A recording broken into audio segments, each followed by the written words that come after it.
నేస్తాలైన శ్రీరుద్ర వారి మట్టి గణేశ విగ్రహాలు ఇప్పుడు అన్ని రత్నదీప్ స్టోర్స్ లో లభ్యం. త్వరపడండి. రెండు తెలుగు రాష్ట్రాల్లో కుండపోత వర్షాల వల్ల లెక్కలేనంత ఆస్తి నష్టం వాటిల్లుతోంది. భారీ వరదలు రెండు తెలుగు రాష్ట్రాలను అతలాకుతలం చేస్తున్నాయి. విజయవాడలో పార్క్ చేసిన వందల లగ్జరీ కార్లు నీట మునిగాయి. పార్క్ చేసిన 300 కార్లు నీటిలో కూరుకుపోయాయి. వాటిలో పాత కార్లతో పాటు కొత్త కార్లు కూడా ఉన్నాయి.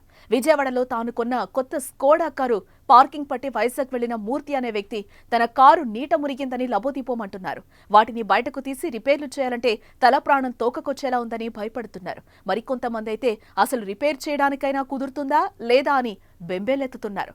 ఈ రకంగా నీళ్లు చేరి చెడిపోయిన కార్లకు ఇన్సూరెన్స్ అయినా వస్తుందో లేదో అనే గాబరా పడేవారు కూడా ఉన్నారు. రోడ్ల మీదకు భారీ ఎత్తున వరద నీరు చేరి రవాణా వ్యవస్థ దెబ్బతిని జనజీవనం స్తంభించిపోయింది. లోతట్టు ప్రాంతాలు జలమయమయ్యాయి. వేల ఇళ్లు నీట మునిగిపోవడంతో లక్షల మంది నిరాశ్రులయ్యారు. భారీ వర్షాల కారణంగా ఇటు విజయవాడ, తెలంగాణలోని ఖమ్మం జిల్లాలో భయంకర పరిస్థితులు ఏర్పడ్డాయి. ముఖ్యంగా కోట్ల రూపాయలు ఖర్చు చేసి ఖరీదైన విలాసవంతమైన విల్లాలు కొనుగోలు చేసిన వారు సైతం ఈ వర్షం దెబ్బకు ఆకలితో అలమటిస్తున్నారు.